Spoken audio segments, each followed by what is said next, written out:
Coming in at number 10, we have antimatter. One of the mysteries of the scientific world. I'm sure anyone who has read a sci-fi novel or watched enough Star Trek has heard the word antimatter. Well, what is it? That much we actually do know. It's the mirror image of an atom. It has the complete opposite charge. It would be like if you met your bizarro version of yourself. But now get this, what if when you met your bizarro self, the mirror energy of you two touching each other caused you both to disintegrate? Yeah, that doesn't sound very fun. Antimatter and normal matter destroy each other. So we definitely don't want to head to a parallel universe that is all antimatter. We would vanish faster than a hot dog in front of Joey Chestnut.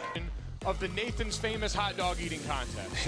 It's been something else to get this off the ground. Now, the mystery here is a few things. Where does antimatter come from? Well, that we don't really know yet. There's a few theories, but nobody knows for sure. Another question is, how do we make it? And you're probably wondering, why would we want to make something like that? Well, because when matter and antimatter come in contact, they produce energy, and we could potentially harness that energy for future fuel. Coming in at number 9 are the human statues. So at the start of the 1900s, there was this condition that started going around in Europe that had everyone perplexed. It was dubbed Encephalitis, lethargica, or EL, and it spread around the world pretty quickly in epidemic-like fashion. Kind of hits close to home, doesn't it? But weirdly enough, I'd say what we're going through is still a lot better than what they went through. People who got it would essentially become frozen. Their minds would be fully aware and active, but their bodies just couldn't move. So imagine being awake during a coma. That's what it was like. The disease attacks your brain and will result in a headache, high fever, catatonia,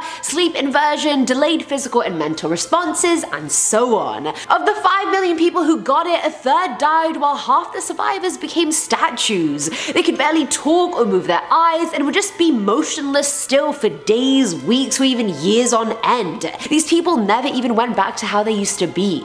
The exact cause of the disease is still unknown till this day. Doctors have theorized it could be brain inflammation caused by a really rare type of streptococcus that mutated. Guys, you don't even want to know how many takes that took for me to say. The whole thing is weird. It vanished as quickly as it came with no new cases until the 50s. Where did it come from? Where did it go? Where did it come from? Cotton Eye Joe. In our 8th spot, we have Homo naledi. This next fossil discovery literally changes everything we have ever learned about evolution. In 2015, researchers in South Africa discovered hominid fossils in a large burial hole. Except these fossils didn't relate to any of the known hominid fossil families, meaning they belong to a new family of human ancestors. They were named Homo naledi and apparently lived right before the rise of Homo sapiens. But their bodies were similar to older hominid species, which doesn't make any sense. So instead of saying that we evolved from them, it seems like they were alive around the same time as Homo sapiens, meaning they probably interacted with each other at some point. This changes the history of evolution completely. It means multiple human species evolved and coexisted together. Coming in at number 7, we have the Arctic dinosaur. When we think of dinosaurs, we probably think of them roaming around in warm tropical climates, right? Well, this next fossil discovery makes it seem like dinosaurs once lived in the Arctic. The fossils found in the Arctic indicate that dinosaurs, nearly 30 feet long, lived there 69 million years ago. So dinosaurs were considered only cold-blooded creatures. But if these dinosaurs survived in the polar climate, then this means that they must have created their own heat, meaning their blood systems are way more complex than we thought. It also has made scientists wonder how the dinosaurs got there in the first place. What caused them to migrate there?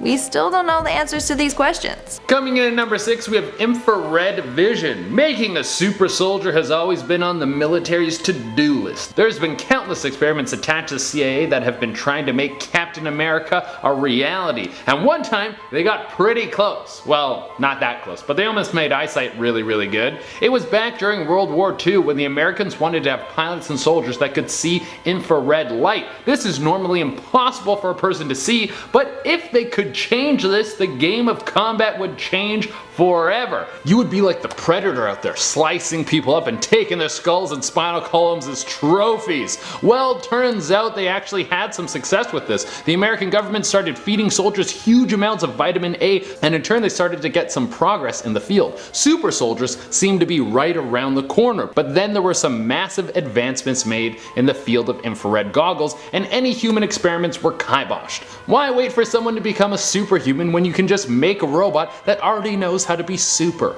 We are now at our 5th and halfway mark with Project Bluebird. Project Bluebird, later named Project Artichoke, was an experiment done to see if the CIA could gain control of individuals to get them to carry out deeds for them, like assassinations. The purpose of the experiment was outlined in a memo from January of 1952. It read, and I quote, "Can we get control of an individual to the point where he will do our bidding against his will and even against fundamental laws of nature?" This experiment involved the use of hypnosis, a forced addiction to morphine, and then forced withdrawals. They also used a bunch of psychoactive drugs like LSD, heroin, and PCP. They wanted to somehow cause the test subjects to develop amnesia and then, I guess, retrain their brain. As a part of the experiment, they dosed over 7,000 US military personnel with LSD without them even knowing. But years after the experiments were conducted on them, more than 1,000 of the test subjects suffered from illnesses like depression and epilepsy. Many of them also became suicidal. At number 4 is Brian Shaffer. On March 31st, 2006, Brian Shaffer would meet up with his friend William Clint Florence at a bar called the Ugly Tuna Saloona. Very ugly name. The two would go bar hopping all night until returning to the Ugly Tuna just before 2 in the morning. Security footage shows Shaffer going into the bar but never leaving. Although the boys went out on a Friday night, Shaffer wasn't reported missing until Monday when he didn't show up for his flight to Miami, where he was supposed to spend spring break with his girlfriend. The Ohio State medical student was grieving the loss of his mother, and those around him say he took it incredibly hard, leading them to believe Shaffer may have taken his own life. Others think he may have been a victim of foul play, and interestingly enough, his friend who he was with, William, refused to take a lie detector test. But that doesn't account for the security cameras not seeing him, or someone carrying his body and leaving. That's the scariest part. Where did he literally go? Filling at number 3 slot is Jimmy Hoffa. You may recognize the name because the Netflix movie The Irishman was all about him. Spoiler alert, he is missing. The mobster who is most notably known for leading the Teamsters Union and gaining clemency from President Richard Nixon went missing in 1975 and till this day has the FBI completely stumped. After being released from prison early in 1971, Hoffa would spend the next 4 years under the watchful eye of the FBI. Then he would enter a Michigan restaurant, presumably to meet with other mob bosses, and disappear never to be seen again. Some believe he was taken out, while others simply don't even know where to begin. Hoffa was declared legally dead in 1982, although his body was never recovered, and as recently as 2013 the FBI was still digging up a field near Detroit looking for evidence. They didn't find any. At number 2 we have the Aokigahara Forest in Japan. This one is on my list of places I never want to go to. If you are unfamiliar with the Aokigahara Forest, it's also known as the Suicide Forest. It's unknown how many people go to this forest every year to end their lives, but it's estimated to be over 100. Apparently the spirits of these people who die in the forest are stuck in the forest forever. On the bright side, there would be a bunch of ghosts you get to hang out with in the afterlife. The eerie mysterious part about this forest is what attracts people to it. Has the forest just become a part of culture? An answer for people who are suicidal? If that part of the equation is already answered, it would be a lot easier to go through it. Or is there something darker at play? Is there some sort of ominous power that gets into the minds of its victims, leading them to the forest so it can have another soul for its collection? And for the number 1 spot we have Elvis Presley. The king of rock and roll lives as a ghostly apparition from the other side. Apparently if you go to his old recording studio, the ghost might come and tell you how to improve your music. Well, he won't do that, but the ghost has been seen walking around the studio. If you make the trip down there trying to catch a glimpse of the phantom star, then apparently all you have to do to get him to come out is start talking about him. Just speaking about the king will cause lights to flicker, and some people have said they felt a cold touch. Elvis is like, hey, who's talking about? Starting off this countdown, we have the crazy beast. Given the name Adalatherium, which translates to crazy beast, this creature was discovered in Madagascar. Now, this creature is a weird mixture of things. It's really quite strange. It's said to have a bunch of characteristics that have never been seen together before. So it's said to be about the size of an opossum, but looks like a badger, and has forearms and shoulders located under the body, similar to cats and dogs, but its hind legs are opposite to that. The legs are more spread out and have sprawling knee joints, like reptiles. This suggests that it walked in a very strange way. Told ya, it's a really weird creature. In our 9th spot, we have the woolly rhino. So I'm sure you've heard of the woolly mammoth. But have you ever heard of the woolly rhino? In 2011, fossils of this creature were discovered on the Tibetan plateau. It's said to be about 3.6 million years old and looks just like a woolly rhino. So it has the body shape of a rhino with the 2 horns, but it was covered in shaggy brown hair. It's believed that these creatures went extinct due to overhunting or climate change. Climate change might have caused the disappearance of the animal's food sources and habitat, causing them to go extinct. Coming in at number 8, we have Where's Jimmy Hoffa's Body? Jimmy Hoffa was one of the most influential men in American history. He rounded up many of the labor workers in America who weren't protected by their employers, and he started up the Teamsters Union. This was one of the first major steps in bringing unions into the working class people of America. This gave the American workforce power over their employers like they had never seen before, and Hoffa was at the head of this power. And as they say, absolute power corrupts absolutely. There's a lot of speculation on when this started, but Hoffa started working with organized crime. Now, he might have been working with them from the jump, or not until he got into power, but as his rise continued, he started to make moves that weren't in the best interest of the mob, and they saw this as a major insult. Hoffa was taken out, and his body was dumped somewhere, but nobody knows. This has been a mystery since the 70s, and I doubt we'll ever get to the bottom of this. The famous mob hitman, the Iceman, made claims that he was the one who took out Hoffa, but he might have just wanted a last feather in his cap, as this was something he said right before he was sent to execution. Filling our number 7 slot is Paula Jean Welden. So back in the 40s, Paula was a student at Bennington College in Vermont, and it was just a regular girl next door. You know, she was sociable, smart, had a part-time job, liked hiking. Look at me, I just made her Tinder bio for her. No, don't joke about the dead, amen. Sorry. Now one day she decided to walk a portion of the long trail, which was a few miles away from her campus. She finished her shift at work, went, and she didn't pack any extra clothes or money. She didn't even take a bag since it was just a hike. People just assumed she'd come back in a few hours. Paula went with a friend half the way and then hitchhiked the rest, and when she got there, a group of hikers recalled running into her and Paula asking them some questions. She was on the trail late in the afternoon, so darkness was approaching ASAP Rocky, and the hours passed. Something happened out there because Paula never came back to her dorm. Her roommate assumed she was just at the library, but after she hadn't returned by the next morning, she notified college administrators. The search began and started on campus, and then eventually spread to Long Trail, and the college was even closed for a few days, and hundreds of volunteers helped search. Even air searchers found nothing. But the weirdest part of this whole case was when her dad heard about her disappearance, he bizarrely disappeared himself for 36 hours. Apparently, Paula's family life was troubled, and his weird behavior made him a prime suspect. People assumed Paula had gotten lost and died on the trail, but a waitress in Massachusetts claimed she had served an agitated woman that matched Paula's description. 15 years later, a lumberjack said he had followed Paula into the woods and knew where her body was,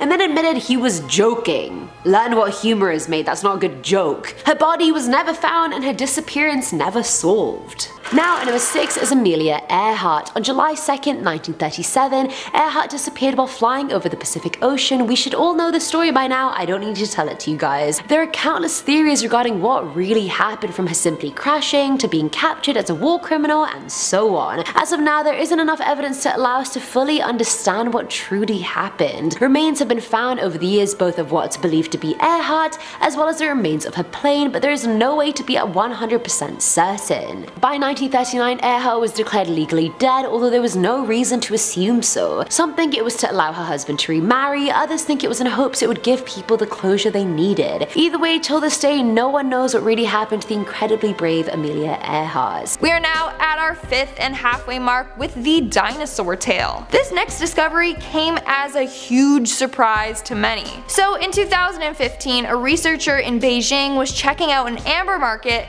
when he came across something weird encased in amber. The people selling it said they dug it out of a mine and were selling it so someone could make it into jewelry. Well, when he took it home to analyze it, it was found to be a 99 million year old dinosaur tail. Imagine how much money they probably could have gotten for that. But that's not all. The tail was completely covered in feathers, meaning that dinosaurs may have been completely covered in feathers themselves. Kind of makes them look less terrifying though. Now to me they just look like giant fluffy birds. Making our way down the list at number 4, we have the 4-legged snake. Yeah, you heard me correctly on this one. In 2015, a fossil displaying a snake with 4 legs was found in Brazil. Named Tetrapodophis amplectus, it's said to have been on Earth 120 million years ago. But its legs were not used for locomotion. This creature probably still slithered around just like a snake. Instead, the legs were used to grab its victims or were used when mating. But because of this discovery, it's made scientists rethink the evolution of snakes. In our 3rd spot, we have Project MK Often. This was a project run by the Department of Defense and the CIA. The goal of this project was to not only test the behavioral and toxicological effects of certain drugs on animals and humans, as they worded it, but to also explore the world of black magic. The CIA really wanted to see if they could harness the forces of darkness. I'm not lying, that's literally what they quoted in one of their documents. Harness the forces of darkness. I don't know what that's supposed to mean. So for this experiment, they brought in fortune tellers, palm readers, clairvoyants, psychics, witches, demonologists, mediums, just everyone with some connection to the other side. Even Satanists were recruited. But it remains a mystery as to what the experiments entailed, or what these individuals were used for. We just know that they were testing drugs on people, and I think it's probably to see if it would awaken some part of the brain and would allow them to connect to the spirit worlds. But I have no clue, that's just my theory. And coming in at the number 2 spot, one of the most famous of all, we have MK Ultra. The government loves to try and find a way to control people's minds. I can't think of anything worse than the government being able to control people's thoughts. I mean, they are working on it with the amount of ads that are just flying at your face every 2 seconds, but with MK Ultra, they wanted to go a step further than just feeding you bright images about the new Big Mac. The MK Ultra program used LSD. Yeah, you know that drug that makes you trip out and acknowledge who you are, whether you like it or not? That was the backbone of the MK Ultra test. They would strap people down and hit them with a dose of acid, then question the hell out of them. And I don't think that's a very good way to get someone to divulge secret information. I do think that's a great way to get someone to address their childhood traumas and become a better person. Now, one of the most famous pieces of this experiment was when the CIA agents posed as prostitutes, and they would bring a John back to a room that the CIA had placed a bunch of surveillance equipment in. Then they would dose him with a bunch of LSD and just watch the dude freak out for a few hours. And in our number 1 spot, we have the torture experiments. So as we all know by now, the CIA conducted tons of torture experiments on individuals. During the 21st century, medical professionals were collecting data on all the experiments the CIA was conducting on prison inmates. According to a 2010 report, the CIA was experimenting with waterboarding to see how effective it was. They would then adjust the procedure to see the results. For example, they found that adding saline to the water would prevent the subjects from slipping into a coma or from dying due to overingestion of the water. That's not all. They also did many sleep deprivation tests on prisoners, having them go without sleep for 48 hours, then 96 hours to 180 hours, basically just pushing them to their limits. But of course, the CIA denies any of this from ever happening, saying, and I quote, "The report is just wrong." Wow, okay, I believe you now. glad you cleared that up. But honestly, Jay and I better be careful because next thing you know, the CIA will be coming for us for exposing them. And that's all for today's video. Let's move on to our comment shoutout portion. We will be shouting out comments from Che's video, Top 10 Scary Karen Reddit Stories. So this is your video. This is me. Why don't you start off then? Okay, Dark Van commented, Karens are acting up a lot lately. Has the human race finally been driven mad by quarantine? I mean, I don't know, quarantine hasn't been great for everyone's brain, so I think it's something added on top of that. But I think it's mostly high fructose corn syrup and prescription drugs that drive these middle-aged women crazy. That's what I think it mostly is. Nice. Yeah. I think so. Caden Mosley commented, you're scaring me too. That's to you. So not only are the Karens scaring him, but Che, you're a little terrifying and you're scaring him as well. I don't know, I guess I'm just too intense or something? I don't know, it's just your aura. My Or maybe auras? it's your big afro. It's just It's like, I still gotta bring it down a little bit so that we seem like we're the same height. It's so Yeah. poofy. Yeah, there we Somebody commented on one of the videos that's like, Che needs to cut his hair. It's pissing me off. Well, I mean, I don't know why that would piss you off. You need to find other things to be mad at. You know that there's a pandemic going on and the CIA is lying to you and then I say stealing your information. So many other things to get upset about than my hair, but I mean put your energy where you want. The Ultimate T-Rex commented, Karen, if you shoot someone who stole your parking spot, you still won't get your parking spot back because the guy would be dead. True. And then she'd be mad. Yeah. Get your dead body out of my parking spot. Yeah, she wouldn't be too pleased with that. I don't know. I don't think. This whole mall parking lot is mine. Yeah, I don't think he meant lot. No. I mean, if you meant lot, that's not what happened. I Maybe don't he's think I like- said lot. Maybe. You said lot twice too in the comment. You said parking lot. Yeah. Lot. Maybe So- he's like English, or he's like from the UK. Is that what they say? It's the parking lot. Your lot? I'm gonna go park in the parking lot. Is that what they say? Is the lot the one spot? We say Maybe. spot, they say lot? It sounds and like then something fancy. They'd be like, go to the loo, go to the parking lot. Potentially. Potentially. Maybe. Anyways, And that's all the comments we're shouting out for today's video. Make sure to comment something down below for a chance to be featured in our next comment shout out. And as always, don't forget to give this video a big thumbs up and subscribe to Most Amazing Top 10 for more amazing videos.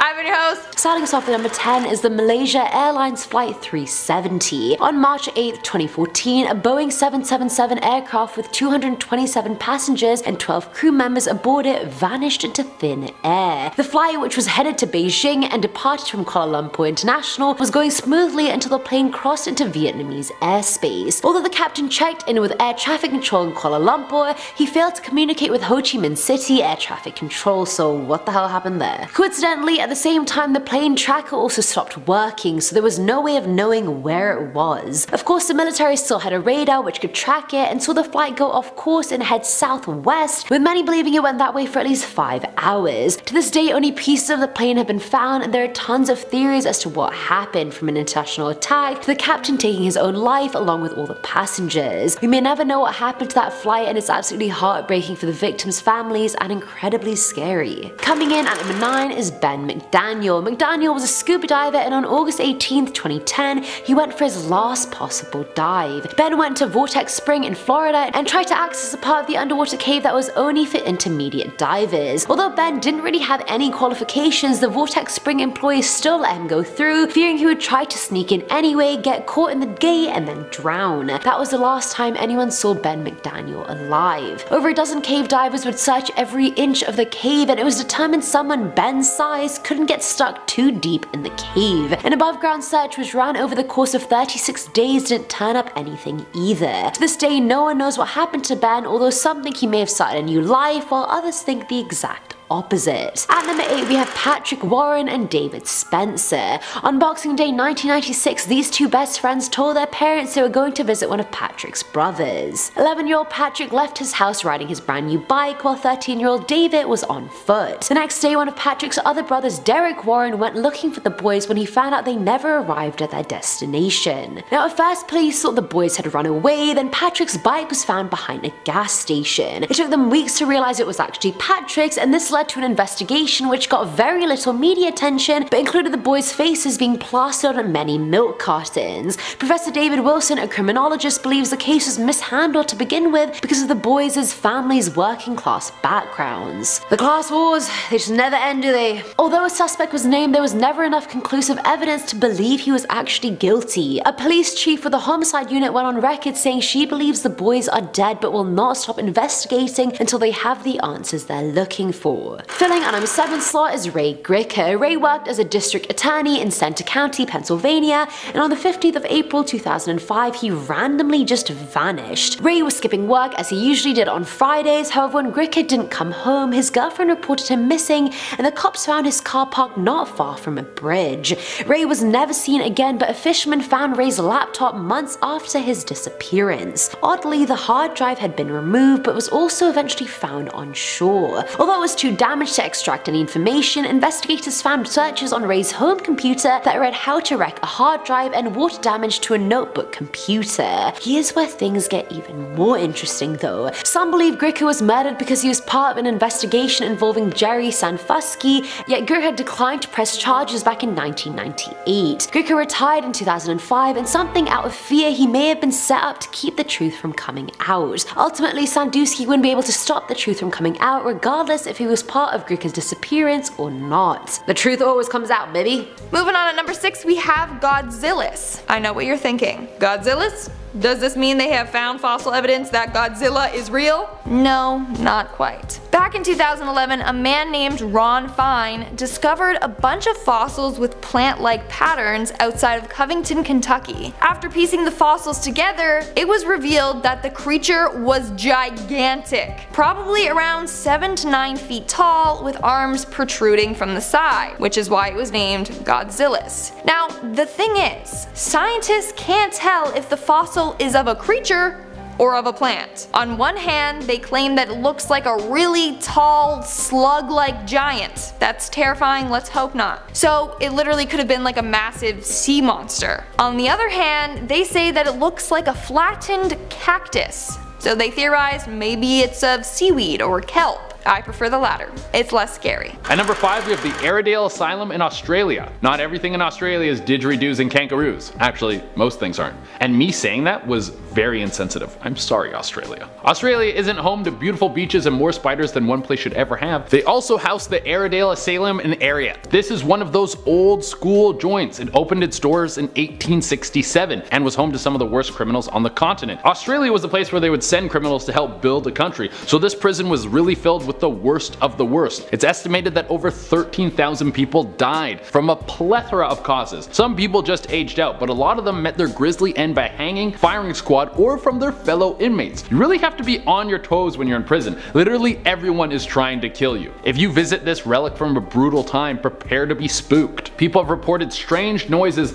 loud bangs coming throughout the prison, and voices can be heard screaming out in pain. At number 4, we have Highgate Cemetery in England. This is actually a pretty famous tourist attraction for a couple of reasons. There's actually a bunch of famous people that have been buried there. And apparently there is a ton of vampires. People were so convinced that the cemetery had vampires in it that they started digging up dead bodies and driving stakes through their hearts. That's commitment to the game. If I heard there was vampires somewhere, I'd probably just buy a UV light and hope that worked. I don't know. Vampire hunters will make annual trips to this place to control the plague. I think this is just an excuse for some dudes to look super serious and wear capes. At number 3, we have the Bhangarh Fort in Rajasthan, India. This fort is massive. It's almost like a stone village. You could pack a ton of people into this thing and it would be a great party. I wonder if you can rent it out. But this place isn't on this list because a bunch of people were murdered there or because it used to be a massive prison. It actually is much funnier than that. There's more than one legend about why the fort is a huge hotspot for paranormal activity, but I'm going to tell you my favorites. A long time ago, there was a beautiful princess that lived in the castle. A wizard wanted to marry her. I am not making this up, this is the actual legend. Well, the princess didn't want to marry this dude, probably because he was a wizard, which means he was like 1,000 years old. So he tried to do a love spell on her, but it didn't take. So the wizard got pissed off, and instead of moving on from his rejection and building a stable relationship with someone who likes him, he put a curse on the whole fort. This guy has some terrible coping mechanisms. Now it's said that this fort is packed full of demons and ghosts, and whoever enters can never leave. Now at number 2 is Boris Weisfeiler. In 1984, the 43-year-old man took a trip to Chile, where authorities concluded he drowned while trying to cross a river on a hike. The only evidence that Weisfeiler was ever by a river was the fact his backpack was found near one. 16 years after his disappearance, US documents became declassified, and it turns out a witness allegedly saw Weisfeiler being interrogated before being shot point blank. This led to a new investigation, and in 2012 a total of 8 men, including police and military officers, were charged with Weisfeiler's disappearance and kidnapping. 4 years later the case was closed and the men were all freed. Weisfeiler's body still hasn't been found, and his family is still looking for answers regarding his disappearance. And finally, at number 1 are the Beaumont siblings. In 1966, 9-year-old Jane, 7-year-old Anna, and 4-year-old Grant would oddly disappear from Glenelg Beach in Australia. Their parents let them go to the beach quite often as long as they came home by their curfew. When the children left that day at 10 AM and didn't return for their 2 PM curfew, the Beaumonts got worried. By 7:30 that night, their mother called the police, and witnesses at the beach said they saw the kids with a tall blonde guy with a very thin face. A local vendor also told authorities the kids bought a meat pie, which was strange because the kids had never purchased one before and their parents hadn't sent them out with any money. This led to even more unanswered questions. Where did they get the money for the meat pie? Why did they even buy a meat pie? And most importantly, where did the children go? There's still $1 million reward regarding their disappearance. Some think the man abducted them, while others fear they were washed out to sea, or Grant got pulled out and assistants attempted to save him and failed. Honestly, when I first read this story, it really gave me a series of unfortunate events vibes, like 3 children, Beaumont, Baudelaire, thin blonde man, Count Olaf. Are we seeing the parallels? Because I certainly am making them. Coming in at number 10, we have Area 51 experiments. Now, what is actually going on at Area 51? We might never know. If you are a fan of this channel, then you have for sure heard of me talk about Bob Lazar and the gravity reactor, which was apparently an Area 51 experiment back in the 80s. But I have touched on that so many times that we will move on to something else in the realm of flight. Apparently, the CIA and the military have both been involved in testing and creating experimental spacecrafts. That is apparently where all the Roswell UFO and alien rumors came from. The CIA and the American military were testing new aircrafts in the area, and they didn't want people to know, so the CIA sent out disinformation agents to spread rumors about aliens. This way, if anyone saw anything, they would think it was some sort of alien ship, and they wouldn't give up any details about a new American gadget that was flying through the air. Moving on, we have the spy kitties. This one is kind of funny, I can't lie. So in the late 60s, the CIA poured millions of dollars into one particular experiment. What was this experiment, you ask? Well, they wanted to see if cats could be trained to become spies. Yeah. They planned to train cats to spy on the Soviet Union, but it was a terrible fail. They called this Operation Acoustic Kitty. Basically, they implanted a microphone into a cat's ear and a radio transmitter in a cat's skull. Their plan was to then have the cat, lurk near foreign officials to pick up their private conversations. And they thought it would be perfect. But during their first test, the cat wandered into the street and was struck and killed by a car. So, yeah, they kind of gave up on that project and wasted millions of dollars with that plan. Coming in at number 8, we have remote viewing. In the 1970s, the CIA got word that the Soviet Union was starting to look into psychic abilities. Not only this, but they were increasing the funding into this research over the years. This was alarming to the Americans because if the Soviets were starting to dump more and more money into this effort, it probably meant that they were about to have some sort of breakthrough. And there was no way that the Americans were going to be caught dead without psychic soldiers, especially if the commies over the pond were going to be making them. So they started to dump a ton of money into what would be later called remote viewing. It was seeing if someone had the ability to see objects in a room that they had never been in before, or if they could see events from far away with only the power of their mind. And truth be told, this program did see some success. The CIA learned that this is actually a skill that someone could train to an extent. The program was later canned, probably because it lacked any sort of accuracy that could be put into the field, or because it was successful and there was no way the American government wanted its people to know that psychics are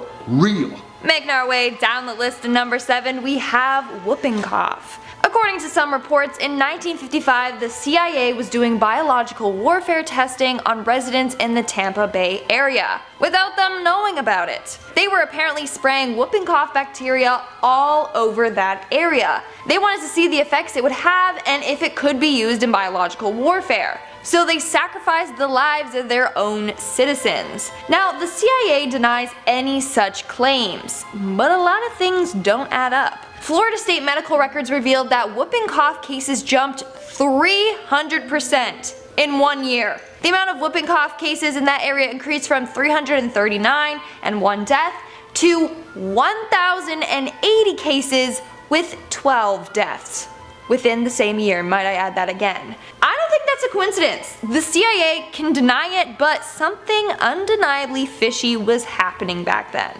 Coming in number 6, we have the Havana sonic attack. Do you think world governments are working on some secret devices to mess with people? Well, that might be what happened here. For this story, we need to shoot back to the year 2016 and go over to the American Embassy in Havana. If you were working over there, you would expect the entire experience to be sunbathing and drinking mojitos until you have to be carried back to your room by the pool boy. But instead, 26 Americans and 13 Canadians had to go to the hospital because they all started feeling unwell, and none of this had anything to do with being hungover. All of them had the same symptoms, which were all centered around hearing problems, nausea, nosebleeds, vomiting, and a whole bunch of other issues with the head. At first, no one knew what the hell was going on, and then people started to speculate that this was the Russians testing out some sort of sonic disruptor device that messed everyone up, because many people said they heard a high-pitched noise before they started coming down with the sickness. Wow. The reason of this strange happening was never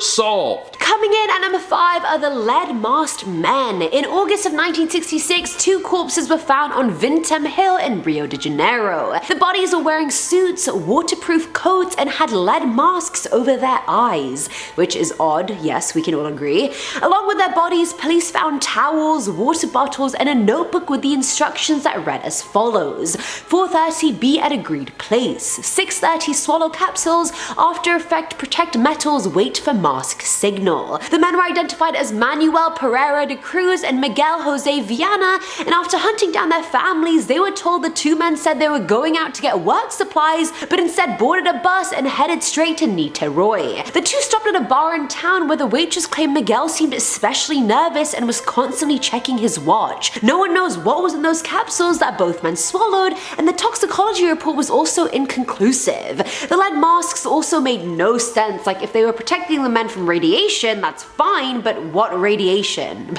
To where? Coming at number 4, we have what did Jesus look like? This has been debated for a long time. The images of him that we see in most representations don't really make sense to what everyone else looked like in the area. Some people speculate that he could have been black. Other people say that he could have looked more Middle Eastern. There has been some evidence uncovered that point to the town that he might have grown up in, and it would be hard to believe that the dude was white. Also, does God even have a skin tone, or is he just a massive ball of energy that is completely translucent and all-knowing? So who knows? Maybe he takes after his dad, but maybe he takes after his mom. But will we ever get to know what this dude really looked like? Probably not, because we have 0 time machines and there was 0 photography back then. Now at number 3 is Julia Wallace. Now Julia was a British housewife married to a man named William, and that's all the backstory you need. How British can you get?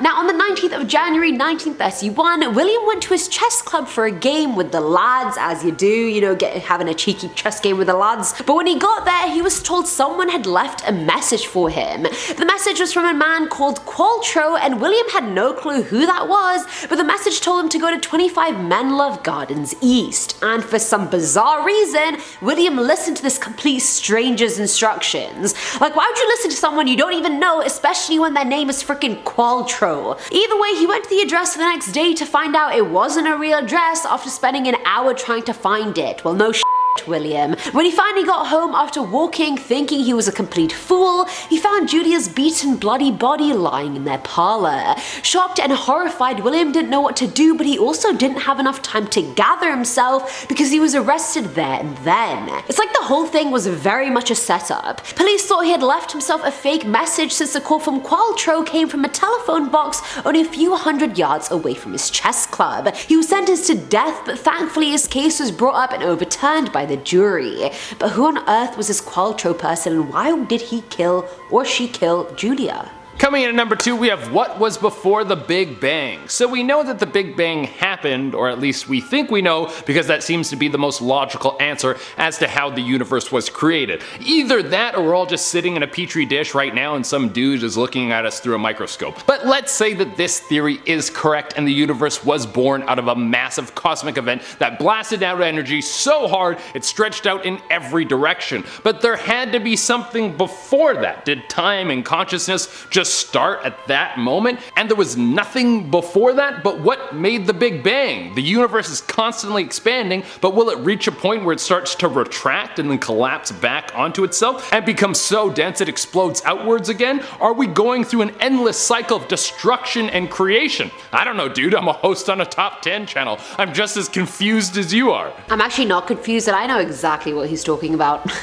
And finally, at number 1 is Susan Powell. So this case has so many plot twists I was struggling to keep up. So Susan disappeared on the 6th of December back in 2009 and she's still missing or dead, we don't really know. She was married to a man named Joshua and the couple had 2 kids together, but they also had plenty of intense marital problems. Susan and the kids went to church on the 6th and the whole family were reported missing the next day. Police broke into the house expecting to find something, but all they found were 2 fans blowing a newly cleaned couch dry. Why is it newly cleaned? Cleaning out bloodstains there, Joshua? Now he told police he had taken the boys camping while Susan was asleep and had just returned that day to find her randomly missing. Now here's where things just stop adding up. Why the hell would you take your kids camping after midnight during the winter when you're meant to be at work a few hours later? Like, it doesn't sound fun for anyone involved. Not only that, but when the couple initially got married, they lived in Joshua's family home, where his dad Stephen grew a huge infatuation with Susan, following her around,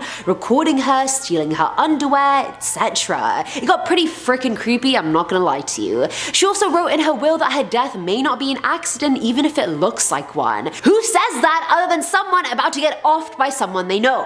When police started investigating, they found no evidence of the camp Joshua described. They found Susan's phone in his van, they found Susan's blood on the floor of the house, and at this point Josh was looking like the culprit 100%. When police spoke to one of the sons, he said that the camping trip did happen, but their mum had gone with them but hadn't come back with them. The other son kept drawing pictures of a van at daycare and kept saying mommy was in the trunk of the van. Josh tried to play the whole thing off by saying Susan was having an affair with someone and the 2 had run off to Brazil to be together, but that turned out to be false. Then Stephen, Joshua's dad, claimed the 2 had been in love right before she disappeared. Police arrested him after finding a bunch of child and tapes of girls that didn't know they were being filmed, including Susan herself. Her family were all sure Joshua had something to do with the disappearance, but the case remains unsolved because the body was never found. At number 10, we have Dominican Hill in the Philippines. Just the sight of this old rundown manor at the top of Dominican Hill will make you not want to walk through the doors. This place looks like the start of every horror movie that takes place in a mansion. After you walk into this place, I wouldn't be surprised if there was a disembodied voice that said, "Resident Evil." It should be no surprise that this place is haunted. There's enough tortured souls here to start a softball league. The massive building sitting at the top of Dominican Hill was once used as a Seminole Hall and a rest stop during World War II, and there wasn't a whole lot of resting that was happening there. This was the place where nuns and priests would be rounded up and beheaded. It's unknown how many people lost their lives there, but it's enough to make the sight of a headless ghost a regular occurrence. Not to mention the cemetery that is dug right next to the property. If I wonder if headless ghosts make 2 separate ghosts, like there's the body of the ghost and then the head of the ghost. And do the body ghosts bully the headless ghost? Like the head, they just start kicking it around all day? Who knows? We'll never have the answer to these questions. At number 9, we have Orson Welles. Oh damn, we got a famous person on the list, woo! Which is kind of strange. I thought ghosts only come around when they have unfinished business. Being one of the greatest actors of all time and changing the way the world sees movies wasn't enough for you? Go take a nap, dude. You did more in your life than most people could do in 10 lifetimes. It's time to relax. Apparently, if you swing past Orson Welles' old home at the right time, you might see a ghostly figure of the heavy-set actor wandering around his home checking stuff out. He's also been seen in his old favorite bakery, Sweet Lady Jane. I believe the first one, but the second one sounds more like a publicity stunt. That's how you get people to come in. Like, yeah, Orson Welles' ghost is here all the time and Tupac is in our basement. I would want to talk to Orson Welles' ghost though. My first question would be, what do you think of the Marvel Cinematic Universe and which do you think is better, Infinity War or Endgame. At number 8 we have Alcatraz Prison. One of the most notorious prisons in the world hasn't stopped being a home of terror even years after it's been closed. It's said that the haunted souls of this prison still walk the halls. You can take tours of Alcatraz Prison if you like, and many of the people who venture there said they feel an atmosphere of hatred and darkness. Some people have said they've seen dark figures walking out of cells and down the hallways. Strange lights can be seen from the prison at night. A former inmate, Leon Thompson, worked as a tour guide for the prison after its closure. My god, I couldn't imagine a worse job. Wouldn't that trigger all your PTSD? Like, over there used to be the cafeteria, and in that corner was where I would be beaten within an inch of my life every Thursday. One day, while waiting for his group to arrive for his tour, Leon swears he saw the ghostly figure of one of his former friends and inmates. His ghost friend was probably like, dude, what are you doing back here? Go work at a bakery or something. You have your life to live. At number 7 we have Disney World. If there is anywhere I would want to spend eternity as a spirit caught between worlds, it would be Disney World. Not only do you get to scare kids all day every day, which is a hidden passion of mine, they have Star Wars now.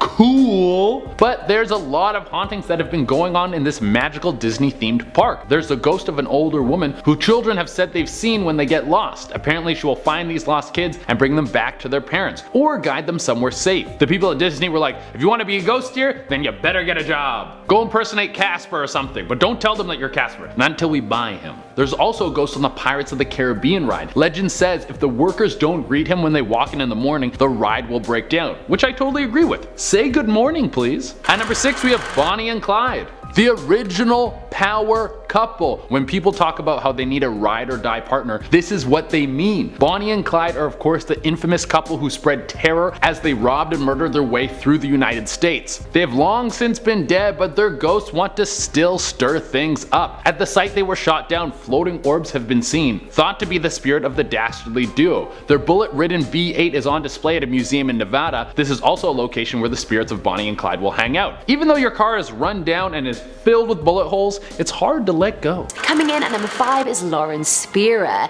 In the early hours of June 3rd, 2011, a 20-year-old student at Indiana University, Lauren Spierer, would go missing. And it's very weird how little information there is on this disappearance. Lauren was with her friend Corey Rossman leaving a bar around 2:30 a.m. and they were both pretty intoxicated. The two of them went to Lauren's place, then Corey's place, where he would fall asleep. Lauren would then try making her way home but ended up at Corey's neighbor's place and would leave there around 4:30 a.m, which was the last time anyone saw her. Coincidentally, when Lauren's boyfriend Jesse Wolf tried to get in touch with her, he found out she had left her phone at the bar. After the 2015 murder of a 22-year-old just miles away from Lauren's campus, police thought they may finally have a suspect. After investigation, there was no connection between the two cases, and to this day no one knows what happened to Lauren. Coming in at number 4 we have Sleepless Soldiers. Experiments with sleepless soldiers has been going on for quite some time. You can go all the way back to World War II when the troops marched continuously through Belgium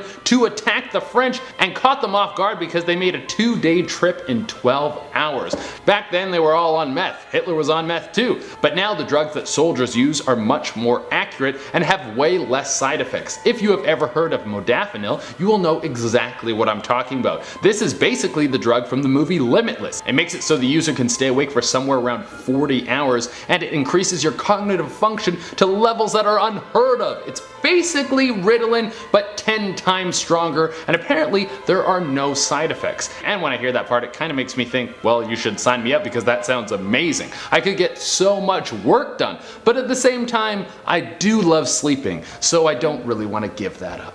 In our third spot, we have the Nevada Giants. In 1911, miners were digging around in Lovelock Cave, Nevada, when they came across hundreds of bones. Upon analyzing them, they found that they belonged to people that were nearly 10 feet tall. Later, they found a fossilized handprint that was way bigger than a human handprint. What's creepy is that Tales of the Land say that there used to be a race of red-haired giants that lived in Nevada for thousands of years before being chased out. Obviously, it was thought to just be a legend, but with this discovery, it seems like maybe there really were giants that used to roam the area. In our second spot, we have the Tully Monster. Back in 1958, fossil hunter Francis Tully came across a 300-million-year-old fossil in a coal mining pit in northern Illinois. Turns out that the fossil belonged to a creature that is pretty terrifying. They named it the Tully Monstrum, also known as the Tully Monster for people who have difficulty pronouncing things. So the Tully Monster is an aquatic creature with a big gut, long skinny neck, and a claw for its mouth. Its eyes protrude out of its body on stalks. It's a pretty creepy looking creature, that's for sure. But still, scientists can't figure out whether it's a vertebrate, if it has a backbone like mammals, birds, fish, etc., or an invertebrate. It doesn't have a backbone like insects and octopuses. So for now, this creature remains somewhat mysterious. I mean, I'm just glad that it went extinct. I mean, I hope it has. Who knows? Oceans are a mystery. And in our number one spot, we have the devil frog. After numerous expeditions in Madagascar, a team of researchers discovered the fossils and bones of what is said to be the largest frog to ever exist. This frog was named Beelzebufo and was said to have been around 68 million years ago. This frog isn't like any tiny little ordinary innocent frog. No, they were massive with a wide mouth and big powerful jaws. In fact, it's said that they would eat small dinosaurs. Yes, a frog would eat dinosaurs. Like, what kind of world do we live in? As a result, it has been named the devil frog or the giant fossil frog from hell. Coming in at 16 inches and 10 pounds, this frog is definitely the largest frog to ever exist.